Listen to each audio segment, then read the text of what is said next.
Here we go, action. Found out the hard way my father is a predator. Knew I was molested in foster care like he set it up. Abandoned me, came back around when I was grown. Made me think I finally had a father. Moved up in my home.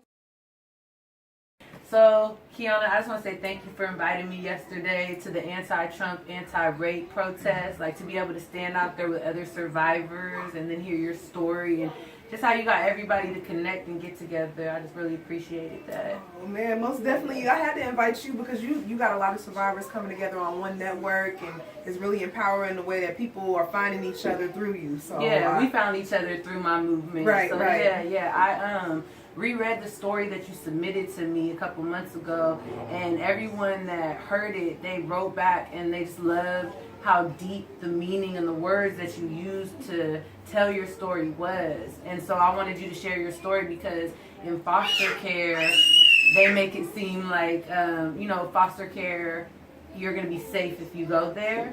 And because you were abused in foster care, I wanted you to just enlighten my viewers on the downside of it. Most definitely. I feel like already little black girls are considered disposable on a level because they're black and they're girls. But then when you add another level to that by putting it as an orphan in a foster home, it just becomes a little bit worse, and they're a little bit more vulnerable to like sexual abuse. And that's what happened to me.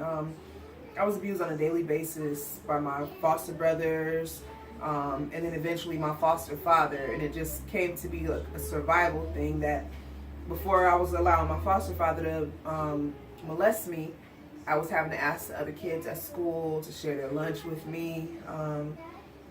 He was beating me, but then after he began molesting me, he would buy me donuts before he dropped me off at school. I wasn't hungry anymore, and he stopped beating me. And so that just put this seed in my mind, because he was a grown-up, that if all else failed, if he morphed into a sexual trash can and made someone feel powerful and pleasured somebody, then that's how you survived. And so I literally saw my self-worth in proportion to how good I could make other people feel sexually, because no one cared in that foster home how good I read, how great I was at spelling, how great I was with words. It didn't care, my grades, none of that mattered. I didn't get praised for that. It was a very abusive home, very physically, verbally. But when I became a sexual trash can, then all of a sudden I was getting this praise, like that I was doing something right. And so I literally just saw myself as like worthless, unless I was pleasuring somebody. And it solidified and made a foundation and a baseline for me that no matter what I did and went through in life, if I was failing at something, if I had a bully, no matter what, that they would stop if I could morph into their sexual trash can. And, by the time I left that home, I was 8 years old. My aunt, Anita Wilbon, rescued me from that home, and I was 8 years old. But the foundation had already been laid that, I was a sexual trash can, and I had to go on with my life and try to figure out how to exist without sex, as a child. So it had a very big impact on me. And, it definitely became something where I've seen as foster care world as this place where you're already disposable. It's already temporary. And, one thing kids need is consistency. So when you're being moved here and there and you really don't have your roots down deep anywhere, and you don't have people around you that are saying, hey, don't mess with her, don't touch her, that's my baby. You don't have somebody that's going to go frequently and check on the room. You don't have somebody that's worrying about you and what you're doing, how long you've been alone, is anybody in your room, how you're feeling, did you have a nightmare. If you don't have somebody looking out for you, you're a motherless child, you're food for the world. And it happens very often in foster care. So when you told your aunt at age 8, she removed you from the home, but did you guys tell the police or anything to get your foster parents in trouble? You know what? I don't know that the police were informed. I know that the social workers were informed. They kind of did it real renegade style. My aunt, my maternal aunt, my mother's sister, and my maternal grandmother, they just took us for a visit and then just didn't bring us back. And I can remember hearing, like, my foster mother on speakerphone saying, you took them and you never brought them back, because she was just like, we're not bringing them back. Yeah. That's it, and I know they could have went to jail, or they could have had my foster parents retaliate on them, because my grandmother lived in the same neighborhood, but she just refused to bring them back. And the social worker was informed, but I know that they didn't lose their foster care license because they were taking in other kids after we left, even though my foster father had molested me, That's crazy. Yeah. I saw the world in two parts. When I was 8, I saw it as there's the foster care world, and then there's the biological world. And when you're safe with your biological family, no one molests you, as far as I was concerned. And when you're in foster care, everyone molests you, as far as I was concerned. So, and that was something I carried with me. But eventually, I went to college. I had triumph because I was doing songs. I had an independent record label that I was a part of, kind of a coalition of different comrades in Cultural Revolution. We were on the radio, and we were just doing a little bit of everything. I was the first in my family to graduate and get a college degree. I was giving back to foster care youth. I was working with the youth and whatnot. And I got in a car accident, while I was on a job. I had other kids in the car. And so I was rendered permanently disabled because of that car accident. I had to have major back surgery. And during that time period, my biological father came back around. Maybe he smelled money or something. Maybe he thought I was going to get some, big settlement or something. But for whatever reason, he came back around after my back surgery, and he promised that he would help. And I was in a lot of chronic pain. After that, I couldn't stand for long periods of time. I couldn't walk for long periods of time. I couldn't even lay down for long periods of time. And it's still like that, because of the chronic pain. But, or I couldn't even get up to get food so that I could take my pain medicine with. So it was just horrible. After the surgery, I had to learn just how to walk again and whatnot. I woke up feeling like a Raggedy Ann doll. And he came back around promising to help me. And he ended up raping me and sexually assaulting me just several times, like on an almost daily basis during that recovery period. And I was especially humiliated by it because I was 27 years old by then. You can explain to people what happened to you when you were 8. You can't explain to somebody how is your own father sexually abusing you in your own apartment and you're a grown woman. Yeah, so the first question somebody would ask you is, being 27 years old and your dad being at home and still raping you, why didn't you call the police? You know what? My father had taken the time for about a year to groom me before he got me in that position. Pretty much after my back surgery, I was living pillar to post because I was only getting so much of disability. And so I stayed briefly with my biological mother, and I stayed briefly with my paternal great-grandmother. And my father didn't show any signs of being a pervert or anything like that. I mean, he seemed like the coolest OG that you could ever kick it with. And I was so happy, like, I have a father now, and he was on crack my whole life. And he was in and out of prison most of his adult life. So by the time, I got my own apartment, I finally just worked it out and finally got enough to where I could afford, between the workman's comp and the disability, to have my own place. And so I moved in, and he asked to move in. I didn't think anything of it. I did resent it a little bit because he had never put a roof over my head. And here he was asking, could he stay with me in my apartment? But he promised to help and whatnot. And because he was my father, I didn't feel like I could tell him no. I just didn't feel like I could tell him, no, you can't stay here. I mean, pretty much my father gained my trust. He went about the business of gaining my trust, and the first thing he was doing was solidifying that he was not looking at me that way. And he was saying, go on and dress comfortably. So I did.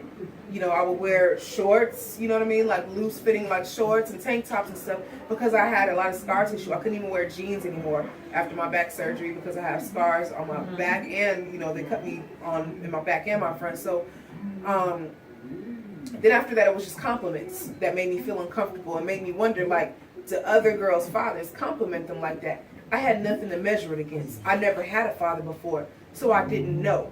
And I tried to talk to him and reason with him and tell him, I'm your daughter. You're not supposed to look at me like that. And he would just apologize and be like, I'm sorry. And after, his first couple sexual assaults, he just let it out that he'd been looking at me like that since we met when I was 16. And it's I sensed that predatorness about him, but I just wasn't sure. I never spent a significant amount of time around him. I just felt like I was already in too deep. I'm disabled. A lot of times I'm mostly bedridden. So I didn't have much of a fight in me anyway, because physically I was tore up. I was, addicted to the medications and stuff, always under medications. And at that point, there were times where I would do anything to stop the chronic pain because my back would be on fire. So there were times I would take the medication, the medicinal medication, and drink until I passed out because I would be in that much pain. It took that much for my back to even feel normal, or I wanted to sleep it away. And so he just took full advantage. A lot of times I'm incoherent. I'm waking up to him. like, you know, abusing me and molesting me and stuff, and he just took full advantage. But what really hurt, you know, is that I had a brother that was around that's, you know, also his biological child, and he would just be cool with my brother, and that's what hurt the most. Was like, damn, he gets to have a father because he's a guy, and because I'm a female, I don't get to have a father. You come around, you can't just play chess with me, you know what I mean? You can't just kick it with me. You gotta like make it sexual and make me your whore. But you're gonna sit there and kick it with my older brother, and he gets to have a father, and that's what hurt, because everyone thought he was just being this great father, and I know that I was in hell. I know that he was a predator. I know that people weren't looking out for me, and that's what made I just became suicidal, and that was part of it too. Was that as far as I was concerned, I was flat. He had flattened me. So how did your dad finally leave your house? He ran me out of my house is what really happened. I just checked myself into a psych ward. Anything I could to get away from him. If they would take me for 3 days, a 3-day hold, great. My phone, he was blowing up my phone, sending me pictures. I remember him sending a text message from my mother's phone saying, "Keyanna, can't you see you were in pain and I was only trying to make you feel better?" You know, and I'm like, I mean, there's absolutely no way that my mother doesn't know, because he's texting from her phone saying, "You were in pain and I was trying to make you feel better." So how is your relationship with your mother and your dad now? It does not exist. It doesn't exist. I left. They, you know, stopped me. They sent everybody to call me. People. I sent letters out. I sent letters to my father's family. I sent letters to his church. I filed a police report. I told everybody in my little tiny world. Did the police press charges? Or they tried to bring him in for questioning, but he's a loser. He's never had his own place. They couldn't lock down a location on him. And so, you know, they're not going to venture that far out, you know, to find him. And just from the ground up, began to build myself and put myself back together. A big part of that was that I was protesting for people who had been wrongly murdered by police. And so standing side by side with women who had just lost their loved one, with sisters who had lost their brother, you know, in a hail of bullets, who had to look at their loved one in a casket and know that the people who were supposed to protect and serve them were the ones who actually murdered them. That made me feel like, yo, there's pain out there bigger than mine, or at least as big as mine. It might not be the same vulgarity, but I'm not going to say it's not in the same, you know, well of pain, you know. So just standing side by side with other people in pain, that's what made me feel like a warrior. So if you could just give any advice or just to say anything to survivors out there, what would you say? Oh, I would say that for one, thank you. Thank you. Holler at Alicia, because she's a great source and is really a warrior out there empowering people. And don't be afraid to step out and share your story with her, you know, and connect with other survivors. And the other thing I will say is that rape and sexual molestation, that's about power. It's not about sex, it's about power. So you take away the power by breaking your silence. You know, I would just say, don't be afraid. I know that the perpetrators seem so powerful when they're on top of us. They seem so powerful when they're latching on to us, but they're actually the biggest cowards in the world, because they feel so powerless that instead of going to get a job, you know what I'm saying, or instead of just representing, whether they're in the church, you know, you got pastors or whatever, instead of being about the convictions that they claim they're about, instead of fighting their real enemy, fighting capitalism and imperialism and fighting the good fight out there, they're taking advantage of women. It's cowardly. They only do it because they feel powerless, and they're taking advantage of people who they feel have less power than them in that. And it's not to say I don't still hold a little bit of fear, because once I just came out and shared my story, like even my old foster brother was like, bitch, I'm gonna, excuse my language, but like, bitch, I'm gonna kill you, because I'm talking about his deceased father and saying he was a pedophile. I'm sorry, but he abused me. Like, your father was a pedophile. I don't mean to speak ill of the deceased, but that's what happened to me living with your parents, you know. And he was just, he felt the way about it. Me speaking on him, and just like my father that's still alive feels the way about me speaking on it. And I'm not out of the, you know, the woods yet with that. Like, as long as these people still exist, and as long as I still exist, they're gonna look at me like somebody who put a jacket on someone that they loved and called them out for what they were. People always write me and they ask, how am I so strong? I tell people, you're a survivor, you're a warrior, we're all strong. So take your pain, turn it into power, come out here, educate people, spread awareness, and my daughter loves her Tell Somebody book. So grab that book for me. You know, this is a book. I read this book to my daughter. I think it's just like, she's a cultural revolutionary just for the fact that she wrote a book, you know, that you can read to children to educate them on their private parts, to educate them on what to do in certain situations, and the way that people try to approach you and groom you. You know, this right here is golden. This is golden. You know, so I would encourage everybody to go out there. It's time to tellsomebody.com and get your book, you know, and read it to the children. Educate the children. Normalize these discussions, even though they might be disturbing to some. Normalize these disturbing discussions so that people can choose a side and pick their side. Because I think that the women's liberation movement is going to need it. Tell somebody. Tell somebody. Now I'm just fighting back with my music. I got a song out. It's an anti-rape song.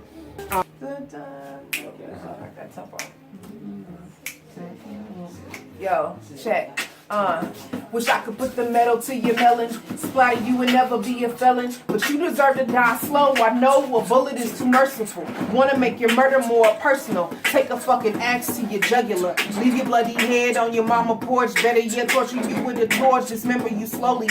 I remember what you told me, Mr. Long Lost Father. Just wanted to get to know me and you played the part. For a whole fucking year I was in the dark before the nightmare was clear, but it was too late. Cause you had me where you wanted me. Every fucking day you was a demon who was haunting me. Crack the portal to the underworld, now I'm ornery. A predator can wear my father's skin and keep taunting me like, baby girl, I love you, but I never ever stop looking at you like a horse since I moved up in your spot. Used to wake up to your fingers up inside me. Wake up to your face between my legs cause you lied to me. Knew I was disabled from the surgery. Promised you would help, certainly, but instead you took me like a burglary. Found out the hard way my father is a predator. Knew I was molested in foster care like you set it up. Abandoned me, came back around when I was grown. Made me think I finally had a father. Moved up in my home and you sensed my fear. Hid in my room for 3 days, get out of here. Looking at me with the wolf face, big eyes, violate my personal space. I learned how to suck dick to survive by age 8. How convenient for you. I hope that God get in hell nice and steamy for you. Hope you get to hell and all the demons fiending for you. When I escaped, you fucking stalked me. Wouldn't leave me alone, made the thought of living dark for me exposed. I remain composed while you decompose. Hope the fucking maggots feeding on your soul. I remain composed while you decompose. Hope you rot with maggots feeding on your soul. Keyanna, y'all somebody better come Celina. sign her. Somebody better come sign her. Tell somebody. All day. Ain't nobody spitting like this. Ain't nobody spitting I like appreciate that. Ain't Nobody's nobody been like spitting this like brother right here. Ain't nobody out here going hard for these young kids like Leash. Tell somebody. Tell somebody.